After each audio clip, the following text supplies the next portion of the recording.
ವಿಶ್ವದಲ್ಲಿ ಮೊದಲನೇ ದೇಶ US ಕಂಟ್ರಿ, ಅಲ್ಲಿನ ಪ್ರೆಸಿಡೆಂಟ್ ಒಂದು ತಾಯಂದಿರ ದಿನ ಆಚರಿಸಬೇಕು ಅನ್ನುವಂಥದ್ದನ್ನು ಮಾಡ್ತಾರೆ. ಇದು 1908ರಲ್ಲಿ ಅಂದ್ರೆ 1908 ಅಲ್ಲಿ ಒಂದು ತಾಯಿಯ ಸೇವೆ, ಆ ತಾಯಿಯ ಸೇವೆಗೆ ಯಾವುದೇ ಒಂದು ಸಮಾನತೆ, ಆ ತಾಯಿಯ ಸೇವೆ ಏನಿರುತ್ತೆ ಮಕ್ಕಳಿಗಿರ್ಬೋದು, ಸೊಸೈಟಿಗಿರ್ಬೋದು, ದೇಶಕ್ಕಿರ್ಬೋದು, ಆ ಇಡೀ ಕುಟುಂಬಕ್ಕೆ ಒಂದು ತಾಯಿಯ ಸೇವೆ ಏನಿರುತ್ತೆ ಅಂತಂದ್ರೆ ಅದಕ್ಕೆ ಪರಿಪೂರ್ಣವಾಗಿರುವಂತ ಇನ್ನೊಬ್ಬರನ್ನ, ತಾಯಿಯ ದೇವತೆಯನ್ನ ಇನ್ನೊಬ್ಬರಿಗೆ ಹೋಲಿಸ್ಲಿಕ್ಕೆ ಆಗಲ್ಲ.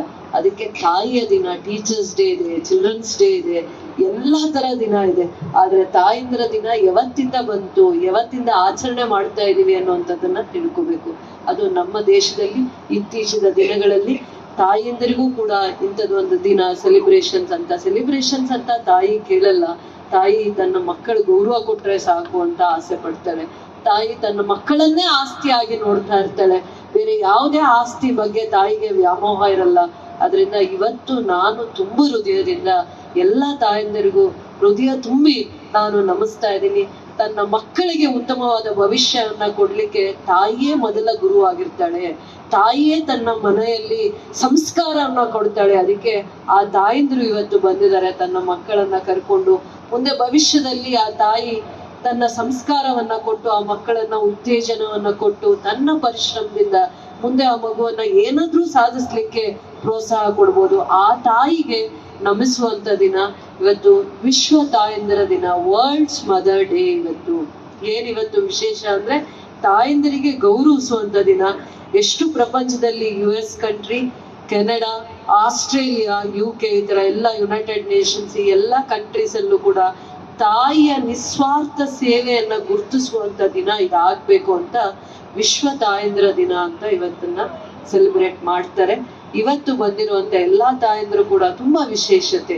ತನ್ನ ಮಗುವನ್ನ ಇಷ್ಟು ಪ್ರತಿಭಾವಂತ ವಿದ್ಯಾರ್ಥಿ ಮಾಡ್ಬೇಕಂದ್ರೆ ತಾಯಿಯ ಪರಿಶ್ರಮ ಜಾಸ್ತಿ ಇದೆ, ಅವಳ ತಪಸ್ಸು ಜಾಸ್ತಿ ಇದೆ, ಅವಳ ಆಶೀರ್ವಾದ ಆ ಮಕ್ಕಳಿಗೆ ಜಾಸ್ತಿ ಇದೆ. ಅದಕ್ಕೆ ಈ ದಿನ ಅವಳ ವಿಶೇಷವಾಗಿರುವಂತ ದಿನ, ಅವಳಿಗೆ ಗೌರವ ಸಲ್ಲುವಂತ ದಿನ. ಆ ತಾಯಿಯ ಪರಿಪೂರ್ಣ ಆಶೀರ್ವಾದ ಮಕ್ಕಳಿಗೆ ಯಾವ ರೀತಿ ಸಿಕ್ಕಿದೆ ಅಂದ್ರೆ, ತನ್ನ ಮಗು ಪ್ರತಿಭಾವಂತಳಾಗಿದ್ದಾಳೆ, ಸಮಾಜ ಗುರುತಿಸುವಂತವಳಾಗಿದ್ದಾಳೆ. ತನ್ನ ಕಣ್ಮುಂದೆ ತಾಯಿ ಏನನ್ನ ಸಾಧನೆ ಮಾಡ್ಲಿಕ್ಕೆ ಆಗಲ್ಲ, ಆ ಕನಸನ್ನ ತನ್ನ ಮಕ್ಕಳಲ್ಲಿ ಈಡೇರಿಸೋಗ್ ಮಾಡ್ತಾಳೆ. ಆ ತಪಶಕ್ತಿ ಯಾರಿಗಾದ್ರೂ ಇದೆ ಅಂದ್ರೆ ತಾಯಿಗೆ ಮಾತ್ರ. ತಾಯಿ ಜನ್ಮ ಕೊಟ್ಟು ಬೇರೆ ತರ ಮಕ್ಕಳನ್ನ ತಳ್ಳಿ ಹಾಕಲ್ಲ.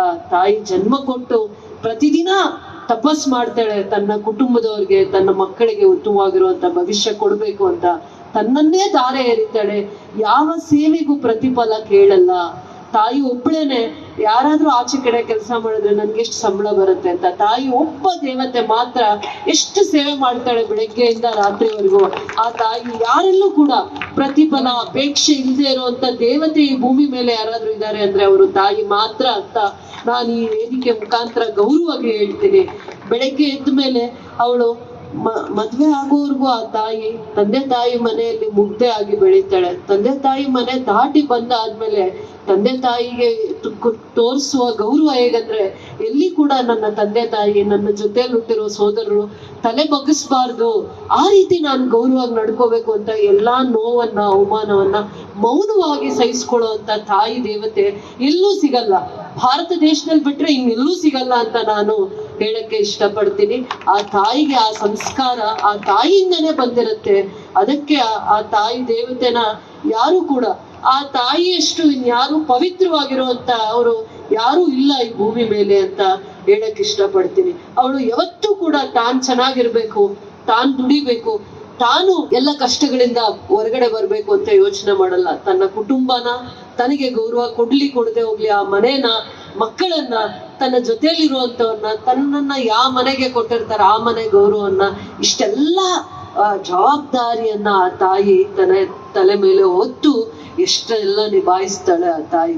ಆದ್ರೆ ಆ ತಾಯಿಗೆ ಪ್ರತಿಫಲ ಏನ್ ಕೇಳ್ತಾಳೆ? ಗೌರವ ಮಾತ್ರ. ತನ್ನ ಮಕ್ಕಳು ಗೌರವ ಕೊಟ್ಟಾಗ, ಕುಟುಂಬದಲ್ಲಿ ಸೇವೆ ಮಾಡ್ಕೊಂಡು ಬರ್ತಾ ಇರ್ತಾಳೆ, ಅವ್ರ ಗೌರವ ಕೊಟ್ಟಾಗ ಅದನ್ನ ಅವಳು ತೃಪ್ತಿಯಾಗಿ ನೋಡ್ತಾಳೆ.